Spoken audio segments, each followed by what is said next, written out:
I'm Alves Oliveira. It's such a pleasure to be here today talking to you. I'm so grateful for this opportunity. A bit about my background. I'm a biomedical scientist, and I'm doing my postdoc here with Dr. Ranschke at RCSI in the Epilepsy lab. And today I'll be talking about myth and truths about sleep, okay? So these are my topics here. I'll be briefly talking about the relationship between sleep and epilepsy. How much sleep do we need? So here inside we have some myths and truths about that. And finally, some sleep hygiene recommendations, okay? So just from Christina's talk, it's not surprised to see this pattern of occurrence of seizures that we can see here.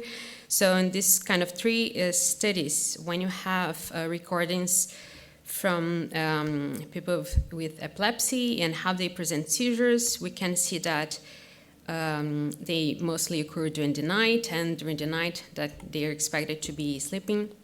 So we can see that they cluster during this time. So it's we perceive this circadian variation in the manifestation of seizures.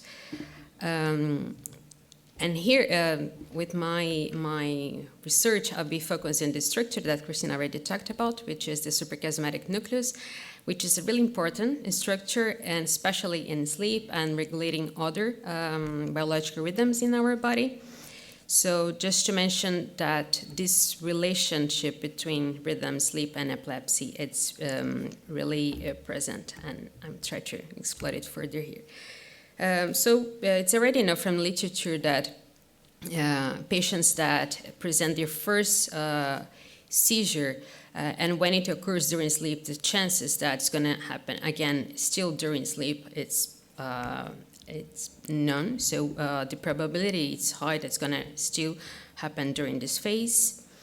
And we also know that poor sleep, by means of sleep deprivation, can aggravate epilepsy symptoms. So we can see here that some people that presented in the night before having or not a seizure, we can see the sleep efficiency. So the ones that in the next night would present a seizure, the sleep efficiency the night before was really decreased in comparison to the group of people who would not have a seizure. And then we can see in the right here that still during the night where they present the seizure, the sleep efficiency, it's also reduced, of course. And by means of this sleep efficiency, we can think about the whole period of sleep and the amount of time that the person is really sleeping. So when you have the higher efficiency would be the most of this time that you're supposed to be sleeping during the sleep phase, you are actually sleeping. So we also know the other way around, that people with epilepsy, because they have a lot of drugs they have to take to manage the seizures and all the condition, we have the effect size of this medication on sleep. So I'm just trying to show here some list of drugs and how they can impact, for instance, somnolence or daytime sleepiness, and also insomnia during the night. So in one way, we can see it in a bidirectional relationship. So in one way, the poor sleep can impact epilepsy symptoms. In the other way, the epilepsy itself can impact the sleep, okay? And I'm also showing here that in this study, they collected data with some questionnaires about sleep quality. And people with drug-resistant temporal lobe epilepsy, they report worse sleep quality. It's not surprising. It's not really new, but just to show here that when they are compared to controls, they really report worse sleep quality. Okay, so knowing this relationship about sleep and epilepsy, how this intricate and bidirectional relationship we see. We can think about recommendations or trying to maintain healthy sleep. And for that, we already have some recommendations that are not just for people living with an epilepsy, but for everybody else. We know that caring about our sleep our activity habits, and also things about the way we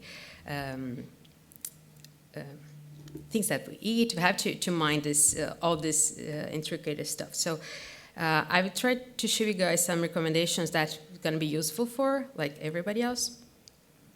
But before that, I just want to address a little bit why do we need to sleep. So just passing through, it's even though we think that our body is like in a passive way, like sleeping, actually we have a lot going on.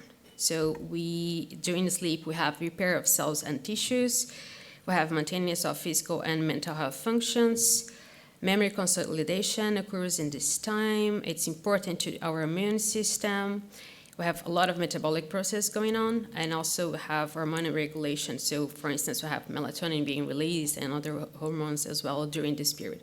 So once you have like poor sleep, you're not getting enough time, this is not happening properly. So that's why it's so important.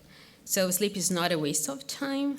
We are gaining health, and this is one of the myths that we can say that we have about sleep, okay? So I'm just showing here that not only poor sleep, so really less hours of sleep, but also increase our sleep, they're related to all causes of mortality that we can see.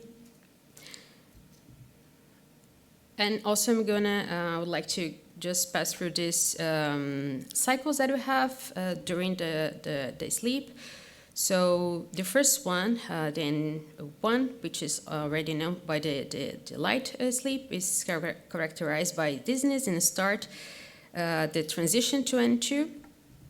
And we also, during the N2, we have like slowing of activity in the brain and the body as well. Then we have the N3, where we can see muscles and body relax like even more, and we have like really specific pattern of slow waves in the brain. And finally, we have the REM sleep, where the brain activity peaks and most of the body, both the eyes and breathing muscles, that are experiencing atonia, so it's kind of a lack of tonus. And all of these cycles that happen like many times during the night, and that's important that we pass through all of these cycles. What you know so far, for instance, in this study, that people with temporal lobe epilepsy, we can see here the percentage of time they spend in each of these cycles, and mostly in N1 and 2 and N3, we can see a difference between the amount of time they spend in these cycles compared to a control group. So we can also see that in condition we can have impact on the architecture of the sleep, that what we call all of these cycles that we have during the sleep, okay? And a bit about how much sleep do we need. So this is kind of another myth that we have. There's not a perfect, precise time in hours of sleep that all of us should have. So it depends on age, mostly, and it's kind of a range that, for instance, for adults would be better not less than 7 hours, but for teenagers, range from 8 to 10 hours, that would be considered normal. So kind of range depend on each person. So this is kind of some recommendations regarding time of hours. And finally, a little bit about sleep hygiene. So what are sleep hygiene? There are strategies that incorporate daily adjustments in both behavior and environment, aiming to improve sleep. I'm pretty sure that most of you have just if not all of these recommendations, but at least some you would know. So here I'm showing the importance of physical activity, mostly during the day. Try to avoid using phones near the time, like near bedtime. And also don't bring like other kind of activity like work and things that would make you worry to bed. Exposure to light during the day is really important. Try to maintain regular bed times, like a regularity on that is really important. Try to avoid like heavy foods during the night, like before going to sleep. Also, alcoholic drinks near the time bed. This is another myth that we have, because usually people think that, okay, a wine or other alcoholic beverage could kind of make it, in fact, like make it easier to go to sleep. So it reduces the latency to start sleeping, but then kind of mess up with the cycles that we should be having in sleep during the night. So then mostly in the REM sleep should be like impaired if have this kind of consumption of beverages. Moving on, just showing some evidence that we have so far, for instance, in this study regarding regularity of the sleep patterns. So here just showing data from a specific one person with a focal epilepsy, that when the person changes a little bit the bedtime, it's going to be like later than the usual time. The chances that she's presenting like more seizures are higher. So maintaining here regular bedtimes and wake times, it's a positive way to try to avoid some of the symptoms and seizures as well. And here it's another study, not in epilepsy, but just showing it's a really great cohort. They accompanied people for like more or less 10 years. And seeing characterizing the amount of activity that they had, physical activity, I mean, so we can see that the ones that persistently have activity present in their routines, they have like less insomnia symptoms, things about sleep, and complaints about sleep that's shorter. So that shows us the importance of maintaining this kind of habits and physical activity during the day. And I found this like really recent one, kind of interesting for me. So it's kind of a place for more research in this sense. So this systematic review means that they got a lot of studies about exercise on sleep in patients with epilepsy, and they kind of didn't measure really well sleep. So we still have to know the impact of the exercise on sleep, and the how this exercise would impact sleep, and then in the end of this, people with epilepsy. So we still need to research on that, okay? And finally, just a little bit practice. So I created an image here, and I would like you guys to spot some bad habits that could disrupt sleep based on some sleep hygiene recommendations that I showed before. So this is the picture. That should be kind of interactive one. You can raise your arm, just like say something. What do you think that's like wrong there, that shouldn't be there? Everything, right? I put a lot of stuff there. Okay, so I'm gonna probably be the ones that you guys already thought. So first of all, oh God, sorry.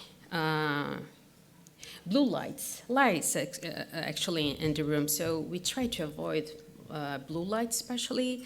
And it's really near the phone there in the bed. So we know that these smartphones, like computers and also TVs, they're all like emitting kind of blue lights, which is the one that mostly affect, for instance, the release of melatonin, which is a really important hormone for our sleep. So we try to avoid them near the time that we are going to bed, or if you're in the bed, okay? Also, try not to bring work and things that are going to make you worried about to the bed, to the environment of the room. Also have a case, here some bottle of wine that I already mentioned about, alcoholic beverage. Have coffee, which is really a stimulant, one that we should avoid near the time of you're going to bed, during the night. Try to make the environment of the room like as quiet as possible, closing the curtains as well, because the light during the night, if you have like in the street, and also during the morning could be like affecting your sleep. I put a pizza here that should just resemble that we could try to avoid having these really heavy meals near the time. And also we have some dirty things here, so try to maintain the environment of the room as clean as possible, one that should be like relaxing for us. That's it. Thank you very much for your attention. I would like